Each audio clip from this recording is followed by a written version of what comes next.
Siti Nurhalimah, gadis muda asal Jember, meninggalkan tanah kelahirannya demi mengejar mimpi. Dengan modal tekad dan restu ibunda yang sakit-sakitan, ia mendaftarkan diri menjadi tenaga kerja wanita di luar negeri. Tujuannya sederhana, ia ingin membayar hutang dan membeli obat bagi sang ibu. Dalam benaknya, Kamboja adalah tanah harapan yang menjanjikan masa depan lebih baik. Ia tak menyangka bahwa keputusan ini akan menuntunnya pada petualangan penuh bahaya. Sesampainya di Phnom Penh, ia disambut oleh agen tenaga kerja yang membawanya ke sebuah rumah besar milik keluarga kaya. Di sanalah ia memulai pekerjaan sebagai asisten rumah tangga, mengurus keperluan sehari-hari keluarga tersebut. Hari-hari awal berjalan lancar meski penuh tantangan bahasa dan budaya. Namun Siti tetap sabar dan giat bekerja, berharap semua jerih payahnya membuahkan hasil. Di sela-sela kesibukan, ia selalu menyempatkan diri berdoa dan membaca wirid peninggalan sang kakek. Lelaki tua yang dulu dikenal sebagai dukun sakti di desanya telah mewariskan ajian bernama Rawa Rontek. Ajian itu konon bisa membuat tubuh kebal dari segala senjata, bahkan menyambung kembali bagian tubuh yang terpotong. Siti tak pernah berniat menggunakan ilmu itu, namun selalu menjaganya sebagai bentuk penghormatan. Satu malam, saat tengah mencuci pakaian di halaman belakang, ia melihat beberapa orang asing masuk ke rumah melalui pintu belakang. Mereka berbicara dalam bahasa asing dan membawa koper besar. Rasa penasaran menggoda dirinya, namun ia menahan diri. Ia merasa ada yang tak beres, tapi belum punya alasan kuat untuk mencurigai majikannya. Malam itu ia hanya berdoa lebih khusyuk dari biasanya. Perasaan tak nyaman menyelimuti pikirannya. Angin malam berembus dingin seolah membawa bisikan tak kasat mata. Siti mulai merasakan bahwa perjalanannya di negeri orang tak akan seindah yang ia bayangkan. Dan firasat itu, perlahan terbukti dalam waktu dekat. Beberapa minggu kemudian, Siti mendapati sesuatu yang ganjil. Setiap malam, ruang bawah tanah rumah itu dikunci rapat dan hanya bisa diakses oleh majikannya dan beberapa pria bertubuh kekar. Dari balik celah pintu, ia kerap mencium aroma logam dan menyaksikan bayangan tubuh manusia yang terbaring tak bergerak. Suatu ketika, ia memberanikan diri menguping dari balik ventilasi. Suara alat medis berpadu dengan jeritan tertahan membuat jantungnya berdegup kencang. Ia ingin melaporkan kejadian tersebut, namun terhalang bahasa dan tak ada akses komunikasi yang bebas. Telepon genggamnya disita sejak awal bekerja. Rasa takut mulai menjalari pikirannya. Ia semakin waspada dan mencoba menyusun rencana pelarian diam-diam. Namun sebelum sempat bertindak, nasib berkata lain. Saat sedang menyapu di dapur, seseorang memukul tengkuknya dari belakang. Ia tak sempat melihat siapa pelakunya. Siti terbangun dalam kondisi tangan dan kaki terikat, tergeletak di lantai dingin sebuah ruangan asing. Dinding kusam dan jendela tertutup besi menandakan ia dikurung di tempat yang jauh dari pemukiman. Ia menyadari bahwa kini dirinya menjadi tawanan. Tak ada jalan keluar selain bertahan hidup dan mencari celah untuk meloloskan diri. Di ruangan itu, ia melihat 3 perempuan lain dengan wajah penuh luka dan ketakutan. Mereka berasal dari negara berbeda dan memiliki cerita serupa. Perlahan, teka-teki mengerikan mulai terkuak. Para penculik adalah anggota sindikat perdagangan organ tubuh yang memburu wanita muda tanpa perlindungan. Gedung tempat mereka disekap terletak di pinggiran kota, dikelilingi semak dan pohon tinggi.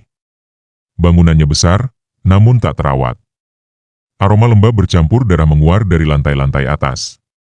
Setiap malam, jeritan menyayat telinga terdengar dari lorong gelap. Ketakutan menjadi teman satu-satunya. Siti mencoba berkomunikasi dengan tahanan lain. Seorang gadis Vietnam bernama Lin memberitahunya bahwa setiap 2 hari sekali, 1 orang akan diambil, lalu tak pernah kembali. Tubuh Siti menggigil, menyadari bahwa waktu terus berjalan mendekati ajal. Tapi ia tahu dirinya tak boleh menyerah. Malam ketiga, saat lampu padam total, Siti melantunkan mantera Rawa Rontek. Suara lirihnya menggetarkan udara, membangkitkan kekuatan yang lama terpendam. Getaran aneh terasa merambat di seluruh tubuh, dan hawa hangat menyelimuti kulitnya. Ajian itu aktif sepenuhnya. Tak lama setelahnya, pintu dibuka paksa oleh pria bertopeng. Mereka membawa Siti keluar ruangan, menyeretnya ke lantai atas. Ia dipaksa berbaring di atas meja logam, di bawah cahaya lampu redup. Pisau bedah dipersiapkan, sementara 2 pria lain mengunci tangannya dengan tali baja. Siti memejamkan mata, membaca doa dalam hati. Ia berserah pada kekuatan gaib yang diwariskan kepadanya. Saat bilah tajam menebas kulit dadanya, sesuatu yang luar biasa terjadi. Pisau itu terpantul seperti mengenai baja. Kulitnya tak sobek, bahkan tak lecet sedikit pun. Para penculik melotot, tak percaya apa yang mereka saksikan. Kejadian aneh itu membuat para penculik panik. Mereka saling bertukar pandang, lalu mencoba kembali menyerangnya dengan alat lain. Namun setiap upaya mereka berakhir sia-sia. Gergaji, jarum, bahkan palu pun tak mampu melukai tubuhnya. Siti tetap terbaring, namun kali ini ia membuka mata dan menatap tajam ke arah mereka. Aura keberanian mulai terpancar dari dirinya. Ia bangkit perlahan, memutus tali baja yang melilit pergelangan tangan dan kakinya. Para penculik mundur terkejut, seolah menghadapi sosok tak kasat mata. Salah satu dari mereka mencoba menembaknya, namun peluru justru berbalik arah dan menghantam tembok. Siti memanfaatkan momentum itu untuk melawan. Dengan gerakan gesit, ia menendang meja logam hingga menghantam dua pria di depannya. Tubuh mereka terhempas ke dinding, membuat suara dentuman keras. Ia kemudian merebut senjata tajam yang terjatuh dan memotong borgol salah satu perempuan yang masih terikat. Gadis itu, seorang pekerja dari Laos, langsung ikut membantu membebaskan dua tawanan lain. Mereka bertiga bergerak cepat, melumpuhkan penjaga yang mencoba mendekat. Siti, yang kini seolah dirasuki kekuatan gaib, memimpin mereka menuju pintu keluar. Namun belum sempat mencapai tangga, alarm gedung berbunyi nyaring. Lampu-lampu menyala, dan puluhan orang bersenjata datang dari segala arah. Mereka terkepung. Siti tahu, pertarungan sesungguhnya baru saja dimulai. Tubuh Siti bersinar redup, seperti dilapisi cahaya dari dalam. Saat salah satu penyerang melayangkan parang, ia menangkapnya dengan tangan kosong. Parang itu hancur berkeping-keping. Para penyerang mulai kehilangan semangat, namun tetap melancarkan serangan brutal. Ia melompat ke depan, memukul satu demi satu lawannya dengan tenaga luar biasa. Satu pukulan darinya membuat tubuh besar pria bersenjata mental sejauh 2 meter. Darah muncrat, tapi bukan dari tubuh Siti. Ia seperti makhluk abadi yang tak bisa disentuh rasa sakit. Ketiga perempuan lain bersembunyi di balik rak besi sambil menunggu celah. Siti melindungi mereka, menjadi perisai hidup yang bergerak lincah. Setiap kali tubuhnya terluka, dagingnya menyatu kembali seketika. Ajian rawa rontek benar-benar bekerja sempurna. Salah satu penyerang membawa bom rakitan, mencoba meledakkan ruangan. Tapi Siti merampasnya tepat waktu dan melemparkannya ke jendela. Ledakan terjadi di luar gedung, memberi mereka kesempatan untuk melarikan diri. Asap memenuhi lorong, menutupi pandangan musuh. Dengan langkah mantap, Siti menggandeng para perempuan yang selamat, menerobos pintu darurat. Mereka turun melalui tangga api menuju halaman belakang. Namun bahaya belum usai. Sebuah kendaraan hitam menunggu di luar, dengan pria bersenjata berdiri di sampingnya. Siti memutuskan untuk berpencar demi menghindari pengepungan. Ia menyuruh ketiga perempuan itu lari ke arah berlawanan sementara dirinya berhadapan langsung dengan pria bersenjata.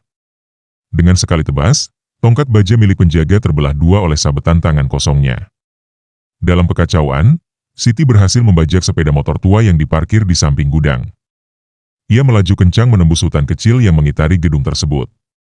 Suara tembakan memburu di belakangnya, tapi tubuhnya terus melaju tanpa luka. Daun-daun dan ranting beterbangan tersapu kecepatannya.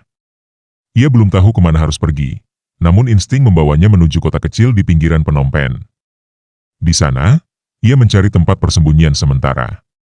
Sebuah kuil tua menjadi pilihan. Para biksu yang melihat kondisinya terkejut, namun menerima kehadirannya tanpa banyak tanya. Siti beristirahat semalaman di ruang meditasi. Ia menjelaskan kisahnya pada kepala biksu dengan bantuan isyarat dan tulisan sederhana. Sang biksu berjanji akan membantu menyampaikan pesannya kepada kedutaan Indonesia. Untuk pertama kalinya sejak kejadian, ia merasakan harapan. Namun malam belum selesai. Salah satu anak buah sindikat berhasil melacaknya hingga ke kuil. Dalam diam, ia mengamati gerak-gerik Siti, menunggu waktu yang tepat untuk menyerang. Bahaya kembali mengintai, dan Siti harus bersiap menghadapi pertarungan berikutnya. Dalam keheningan malam, suara langkah pelan terdengar mendekati ruang meditasi. Seorang pria bertubuh kekar menyusup masuk, membawa sebilah pisau di balik jaketnya. Ia mengira Siti sudah tertidur dan akan mudah dilumpuhkan. Namun Siti telah waspada sejak ia menginjak halaman kuil. Nalurinya berdenyut, tubuhnya siap tempur kapan saja. Begitu pria itu melompat ke arahnya, Siti menangkis serangan dengan gerakan cepat. Pisau terlempar ke lantai, dan pertarungan tangan kosong pun berlangsung sengit. Meski lawannya terlatih, kekuatan Siti berada di atas rata-rata. Dalam waktu singkat, pria itu terhempas ke dinding, pingsan dengan luka parah di dada. Suara ribut membangunkan para biksu. Melihat kejadian tersebut, mereka segera menyembunyikan Siti di ruang rahasia di balik altar utama. Kepala biksu memerintahkan dua muridnya untuk pergi ke kedutaan Indonesia secepat mungkin sambil membawa catatan tangan dari Siti. Waktu mereka tak banyak, sindikat pasti akan mengirim bala bantuan. Benar saja, dalam waktu kurang dari 1 jam, 4 kendaraan mendekati kuil. Lampu sorot dinyalakan, dan belasan orang bersenjata mengepung bangunan suci itu. Para biksu berdiri di gerbang, mencoba menahan mereka dengan damai. Namun para penyerang tak peduli, mereka menyerbu masuk tanpa belas kasihan. Siti tahu dia tak bisa bersembunyi lebih lama.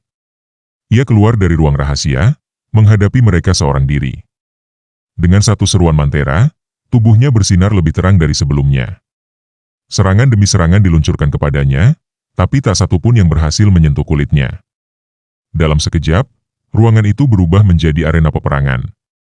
Saat pertarungan masih berlangsung di kuil, dua murid biksu tiba di kedutaan Indonesia. Mereka membawa catatan tangan dari Siti yang berisi permintaan tolong dan rincian sindikat perdagangan organ. Pihak kedutaan segera menghubungi polisi Kamboja dan mengatur pasukan gabungan untuk menyelamatkan Siti.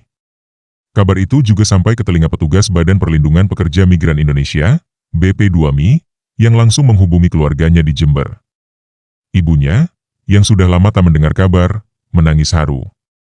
Ia tak menyangka bahwa ajian warisan kakeknya akan menjadi penyelamat nyawa sang anak. Sementara itu, di kuil, Siti telah melumpuhkan lebih dari 8 penyerang. Tubuh mereka berserakan di halaman dengan berbagai luka parah. Para biksu dan warga sekitar yang menyaksikan kejadian itu hanya bisa terdiam, menyaksikan kekuatan luar biasa dari gadis Jawa Timur itu. Ia bagaikan dewi pelindung yang turun dari langit. Ketika pasukan polisi gabungan tiba, mereka langsung mengepung kuil dan menangkap sisa anggota sindikat yang masih hidup. Kepala sindikat, yang sempat mencoba melarikan diri, berhasil dilumpuhkan oleh tembakan polisi. Kuil itu berubah menjadi lokasi penyelamatan besar-besaran yang melibatkan otoritas lokal dan perwakilan Indonesia. Siti akhirnya dijemput dengan pengamanan ketat dan dibawa ke tempat aman. Meski tubuhnya tak mengalami luka berarti, ia sangat kelelahan. Namun hatinya lega, karena misi bertahan hidupnya berhasil. Ia telah mengungkap jaringan perdagangan manusia dan menyelamatkan nyawa perempuan lain. Setelah melalui proses pemeriksaan medis dan psikologis di rumah aman Kamboja, Siti diizinkan pulang ke Indonesia. Pemerintah Indonesia memfasilitasi kepulangannya melalui jalur diplomatik, dan pengamanan ketat menyertainya sepanjang perjalanan menuju bandara. Wartawan lokal sempat meliput keberangkatannya, namun Siti menolak diwawancara, memilih diam demi keselamatan. Di dalam pesawat, Siti duduk tenang, memejamkan mata. Ia mengingat semua peristiwa yang ia lewati, dari penyekapan, upaya mutilasi, hingga pertarungan di kuil. Semua seperti mimpi buruk yang tak berujung. Namun ia bersyukur, ajian Rawa Rontek bukan hanya melindungi fisiknya, tetapi juga menguatkan mentalnya di saat genting. Sesampainya di Bandara Juanda, Siti disambut hangat oleh keluarga, pejabat BP2MI, serta tokoh masyarakat Jember. Air mata haru mengalir deras di pelukan sang ibu. Tangis itu bukan hanya ungkapan rindu, tetapi juga rasa syukur yang tak terucapkan. Orang-orang memandang Siti dengan hormat, seakan melihat pahlawan yang pulang dari medan perang. Pemerintah daerah Jember kemudian mengadakan acara kecil untuk menyambut kepulangannya. Dalam forum tertutup, Siti membagikan pengalamannya kepada perwakilan TKW lain, agar mereka waspada dan tidak terjebak iming-iming kerja luar negeri tanpa prosedur resmi. Ia berpesan bahwa kekuatan sejati bukan dari tubuh yang kebal, tapi dari tekad dan doa. Malam harinya, Siti duduk di beranda rumahnya, menatap bintang di langit desa. Ia masih belum percaya bahwa dirinya bisa selamat dari maut. Hatinya kini lebih kuat, dan pikirannya lebih terbuka. Ia bersumpah untuk menjalani hidup yang baru dan memperjuangkan hak para pekerja migran seperti dirinya. Masa lalu akan tetap dikenang, tapi tak lagi menakutkan. Beberapa hari setelah kepulangannya, Siti menerima undangan resmi dari Kementerian Ketenagakerjaan dan BP2MI untuk menghadiri sebuah forum nasional.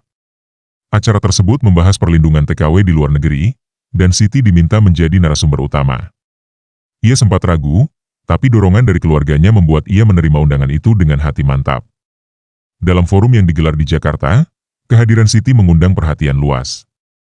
Ia tampil sederhana dengan kebaya putih dan jilbab merah muda, namun aura keberaniannya terpancar kuat. Para pejabat, aktivis, bahkan duta besar negara sahabat menyimak kisahnya dengan seksama. Banyak yang terdiam, terkejut dengan kenyataan mengerikan yang ia alami. Setelah menyampaikan testimoni, Siti mendapat tepuk tangan panjang. Seorang pejabat tinggi mendekatinya dan mengumumkan bahwa pemerintah akan memberinya penghargaan sebagai pejuang migran inspiratif tahun ini. Selain itu, ia juga ditawari beasiswa untuk melanjutkan pendidikan jika ia menginginkannya. Siti hampir tak bisa berkata-kata menerima kejutan itu. Namun yang lebih mengejutkan datang setelah acara. Seorang pria parubaya mendekatinya, memperkenalkan diri sebagai mantan intelijen Indonesia yang dulu menyelidiki jaringan perdagangan organ di Asia Tenggara. Ia mengatakan bahwa kekebalan tubuh Siti sempat mengacaukan laporan mereka karena dianggap mitos. Kini, ia mengakuinya sebagai fakta luar biasa. Pertemuan itu membuat Siti sadar, kisahnya bukan hanya milik dirinya. Ia adalah bukti hidup bahwa ilmu leluhur, doa, dan keberanian bisa mengalahkan kejahatan paling kelam. Ia mulai berpikir untuk mendirikan komunitas perlindungan pekerja migran, agar tak ada lagi korban seperti dirinya. Ini bukan akhir, tapi awal dari perjuangan yang lebih besar. Setelah rangkaian penghargaan dan pertemuan resmi selesai, Siti kembali ke desanya. Namun ketenangan itu tak bertahan lama.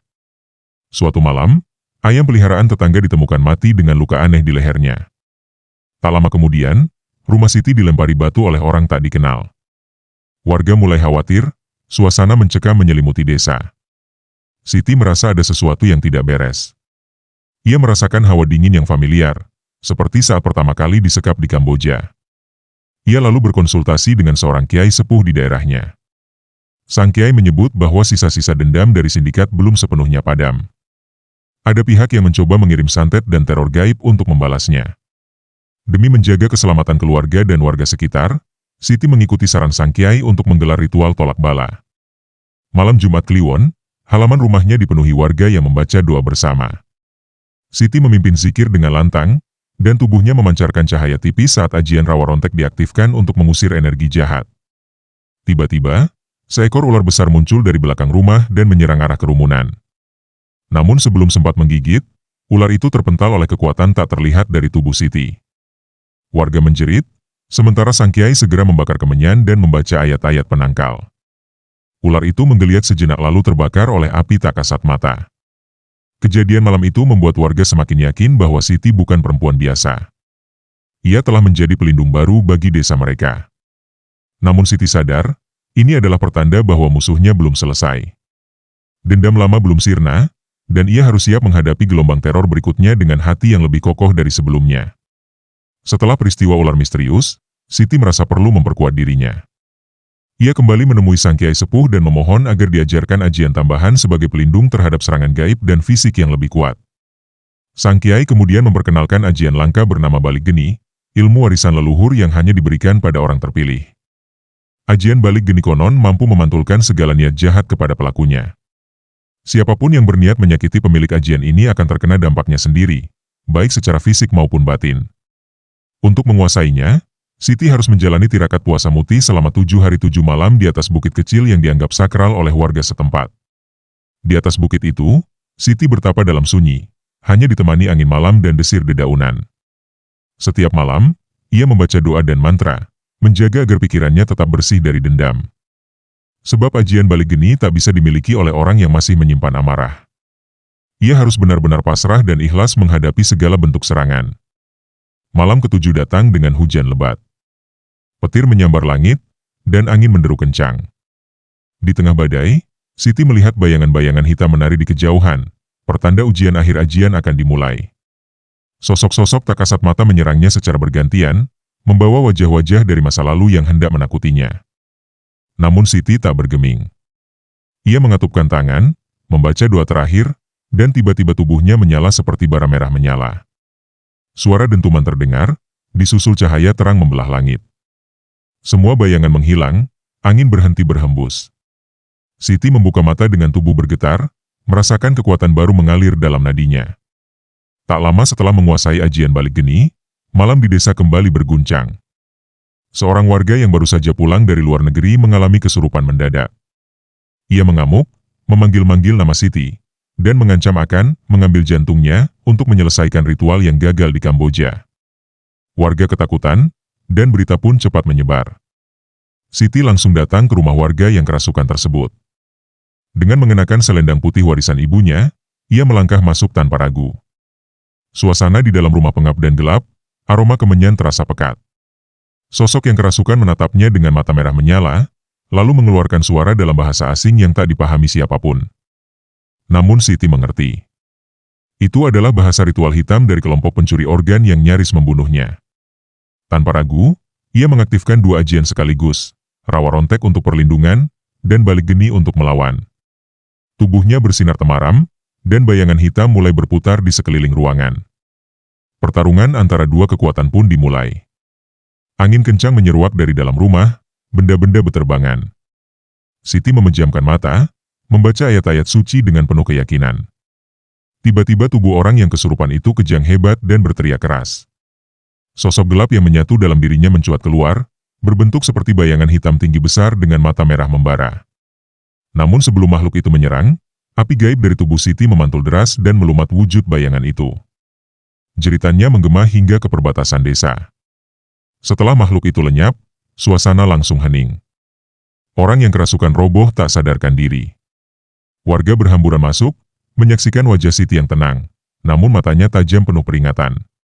Keesokan harinya, seorang utusan misterius datang ke rumah Siti. Ia memperkenalkan diri sebagai mantan perantara jaringan gelap Kamboja yang kini bertobat dan ingin mengakhiri keterlibatannya. Lelaki itu mengatakan bahwa markas terakhir sindikat pencuri organ kini berpindah ke wilayah perbatasan Thailand, dan mereka masih menyimpan dendam pada Siti. Ia menyerahkan secari kertas berisi simbol-simbol aneh dan peta lokasi markas rahasia tersebut. Menurutnya, mereka sedang merencanakan pengiriman besar organ tubuh manusia dalam waktu dekat, dan Siti dianggap sebagai penghalang utama. Ia memohon agar Siti mau membantu memutus rantai kejahatan itu dengan cara yang hanya bisa dilakukan olehnya. Siti terdiam sejenak, lalu mengangguk. Ini bukan hanya tentang dirinya lagi, melainkan tentang para pekerja migran lainnya yang menjadi korban tanpa suara. Ia memutuskan berangkat bersama utusan tersebut dan beberapa relawan dari lembaga kemanusiaan. Dalam perjalanannya, ia terus menjaga ajian di dalam dirinya, karena ia tahu, medan di depan tak biasa. Saat mereka tiba di lokasi, suasananya mencekam. Sebuah bangunan tua tersembunyi di antara hutan lebat, dijaga oleh pria-pria bertubuh kekar dengan wajah tanpa ekspresi. Tapi yang paling mengejutkan, Siti merasakan aura hitam yang lebih pekat daripada yang pernah ia temui. Ini bukan sekadar markas manusia, tapi sudah menjadi tempat persekutuan ilmu hitam. Malam itu, Siti bermeditasi di tepi sungai kecil di belakang markas. Ia memohon petunjuk dari Yang Maha Kuasa dan memanggil kembali kekuatan para leluhur yang diwariskan padanya. Air di sungai tiba-tiba berputar pelan, lalu muncul seberkas cahaya yang mengarah ke langit. Ia tahu, ini adalah pertanda bahwa hari terakhir dari pertempuran panjang akan segera tiba. Malam itu, Siti dan tim relawan mendekati markas sindikat pencuri organ dengan hati-hati. Setiap langkah mereka disertai dengan ketegangan. Pintu gerbang utama yang tertutup rapat tampak kosong, tetapi Siti merasakan adanya kekuatan jahat yang bersembunyi di baliknya. Dengan ajian rawa rontek yang terus menyelimuti tubuhnya, ia maju lebih dulu, disusul oleh utusan misterius dan beberapa relawan lainnya. Begitu memasuki gerbang, mereka disambut oleh suara gemerisik aneh, seolah-olah ada sesuatu yang mengawasi mereka. Siti berhenti sejenak dan memusatkan perhatian, merasakan energi gelap yang memancar dari dalam. Tiba-tiba, sekelompok pria berpakaian hitam muncul dari bayangan, membawa senjata tajam dan mengarahkan pandangan penuh kebencian kepada Siti. Mereka adalah pengikut terakhir sindikat yang kini bertekad membalas dendam. Siti memejamkan mata sejenak, mengaktifkan ajian balik geni. Tanpa kata, ia melangkah maju, menantang mereka untuk menyerang. Dengan gerakan cepat, salah satu pria menyerang menggunakan pedang panjang, namun pedang itu terhenti beberapa inci dari tubuh Siti. Sebuah pelindung gaib yang tampak hanya bagi mereka yang paham ilmu hitam membuat serangan itu sia-sia. Mereka terkejut, beberapa mundur seketika. Namun, di saat yang sama, suara tawa gelap terdengar dari dalam bangunan. Seorang pria bertubuh tinggi besar, mengenakan pakaian serba hitam, muncul dari kegelapan. Ia adalah pemimpin sindikat, orang yang bertanggung jawab atas semua kekejaman yang terjadi selama ini. Dengan langkah pasti, ia mendekati Siti dan memandangnya dengan mata merah menyala, seolah ingin melihat ke dalam jiwa Siti. Engkau pikir bisa mengalahkan kami dengan kekuatan konyol itu? Kata pria itu, suara yang dalam dan menggelegar. Ia mengangkat tangan, dan dari ujung jarinya muncul cahaya hitam pekat yang mulai mengelilingi tubuh Siti. Namun, Siti tak gentar. Ia memfokuskan pikirannya, membaca mantra terakhir yang dipelajari dari ajian balik geni. Energi dari tubuhnya kembali membakar, dan dengan kekuatan penuh, ia melepaskan serangan balik. Ajaibnya, cahaya hitam yang dilontarkan pemimpin itu terpantul kembali ke arahnya, membuatnya terhuyung mundur. Siti terus melangkah maju, mengarahkan kekuatan ajian rawa rontek dan balik geni secara bersamaan, menghancurkan perlindungan terakhir yang ada. Pemimpin sindikat itu menjerit kesakitan, tubuhnya terbakar dari dalam oleh energi gaib yang berbalik arah. Dengan jeritan terakhir, ia runtuh, tak mampu lagi melawan. Setelah semua selesai, Siti berdiri di tengah kekacauan. Para pengikut sindikat yang masih hidup menyerah tanpa perlawanan. Pahlawan desa itu telah mengakhiri kekejaman yang berlarut-larut. Tim relawan melapor ke pihak berwenang, sementara Siti berdiri memandang bangunan yang kini hancur, menyadari bahwa perjuangannya baru saja dimulai. Malam itu, angin berhembus tenang di sekitar markas yang kini kosong. Di atas sana, di langit yang gelap, bintang-bintang tampak lebih cerah, seakan memberi tanda bahwa kekuatan baik akhirnya menang atas kegelapan.